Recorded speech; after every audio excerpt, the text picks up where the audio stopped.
गौसे आजम ने पूछा कि आका अलैहिस्सलातु वस्सलाम आए तो 7 बार और ऐ अली आपने 6 बार क्यों? तो कहा अगर 7 बार मैं भी डाल देता तो बराबरी हो जाती। फिर गौसे आजम रज़ियल्लाहु ताला अन्हु बगदाद की जब जामे मस्जिद के मिंबर के ऊपर आप वाज कहने के लिए खड़े हुए तो आपने ऐसा वाज कहा, ऐसी आपने तकरीर की कि लोगों ने अपने कपड़े फाड़ करके और धाड़े मार मार करके रोना शुरू कर दिया। और बहुत तो ऐसे होते थे जो होश खो बैठते थे। ये गौसे आजम के वाज की तासीर थी। मगर गौसे आजम रज़ियल्लाहु ताला अन्हु वाज कह रहे थे, मेराज शरीफ का वाकया बयान फरमा रहे थे। हुजूर गौसे आजम रज़ियल्लाहु ताला अन्हु बयान फरमा रहे थे कि हुजूर नबी करीम सल्लल्लाहु अलैहि वसल्लम उम्म हानी के घर से बैतुल मुक़द्दस, मस्जिद हराम, पहले और दूसरे तीसरे चौथे सातों आसमानों की आपने सैर फरमाई, जन्नत और दोज़ख की सैर की। और जब वापस आए तो जंजीर हिलती रही और बिस्तर गर्म रहा। बेशक सुभान अल्लाह सुभान अल्लाह। उसमें एक मुनकर था तो उसने कहा ये बात समझ में नहीं आती, ये गौसे आजम झूठ बोलते। इतना लंबा सफर, इतना तवील सफर, मक्के से बैतुल मुक़द्दस तक तेज रोज सवारी से अगर चला जाए तो वही काफी दिन का सफर है, महीने गुजर जाते हैं। और वो गए बैतुल मुक़द्दस फिलिस्तीन, और फिर पहले आसमान दूसरे आसमान, फिर कैसे आए, बिस्तर गम रहा और जंजीर हिलती रही। है तो बात समझ में अकल के खिलाफ है, ये सब बकवास है, झूठ है। और वो शख्स उठा और वहां से चल दिया। रास्ते में बाजार पड़ा तो उसने देखा बड़ी एक खूबसूरत अच्छी मछली रखी हुई। उसकी नीयत आ गई, उसने मछली खरीदी। घर के ऊपर पहुंचा, अपनी शरीके हयात से कहा कि ये मछली काट करके इसे बनाओ और मैं जा रहा हूं।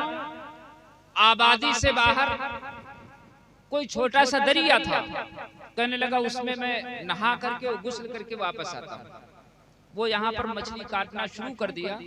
वो शख्स गया और दरिया में जा करके कपड़े उसने अपने बाहर उतारे, और बाहर उतारने के बाद जैसे उसने दरिया के अंदर डुबकी लगाई तो पता नहीं कहाँ चला गया। जब डुबकी लगा के ऊपर को निकलता है तो वो क्या देखता है कि अब उसकी शक्ल शबाहत तब्दील हो चुकी है, मर्द से औरत बन चुका है। बड़ी खूबसूरती उसे अल्लाह तबारक तआला ने अता फरमाई, बहुत खूबसूरत। अब वो निस्वानी आज़ा जब उसको दिखाई दिए तो कहा अब अपने बदन को मैं कैसे छुपाऊं। तो इतने में एक उधर से शहजादा निकला, और जब उसने उस दरिया के अंदर उस खूबसूरत लड़की की शक्ल को देखा तो लड़की ने उससे इल्तिजा की कि मुझे बदन छुपाने के लिए कोई कपड़ा फेंक दो। शहजादे के पास दस्तार थी, उसने दस्तार अपने सर से खोली और फेंक दी। उसने अपने बदन को छुपाया, पानी से बाहर निकला औरत की शक्ल में, और शहजादे से कहने लगी कि मैं तुम्हारे साथ चलूंगी। शहजादे ने कहा चलोगी, मगर शर्त यह है कि पहले तुम निकाह के लिए रजामंद हो। वो निकाह के लिए रजामंद हो गई। आपस में दूसरे का एक निकाह हो गया। अज़दवाजी जिंदगी गुजरी, 12 बेटे हुए। कितने? 12 बेटे हुए। और 12 बेटे होने के बाद फिर एक दिन इत्तेफाक से उसने शहजादे से कहा कि मेरा दिल ये चाहता है कि मैं किसी दरिया के अंदर जाकर के गोता लगाऊं। तो वो फौरन उसी दरिया में फिर आ गई, और आने के बाद जब उसने गोता लगाया, और गोता लगाने के बाद जब पानी से ऊपर को वो उठता है तो क्या देखता है उसके कपड़े भी रखे हुए हैं, और जहां पहले उसने डुबकी लगाई थी वहीं पर आकर के पहुंच गया। क्या बात है। और औरत से मर्द बन गया। कपड़े पहने, घर पहुंचा तो क्या देखा, उसकी बीवी मछली ही काट रही थी। उसकी बीवी मछली ही काट रही थी। कहा अरे अभी ये मछली तैयार नहीं हुई।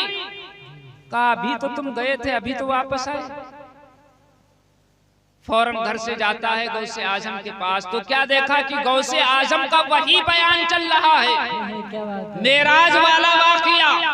कदमों पे जाकर के गिर गया, कहा हुजूर माफी दे दीजिए और कलमा पढ़ा करके दोबारा इस्लाम में दाखिल कर लीजिए और अपने मुरीदों में मुझे शामिल कर लीजिए। सुभान अल्लाह। तो गौसे आजम का ये तसर्रुफ है। गौसे आजम रज़ी अल्लाह ताला अन्हु की बारगाह में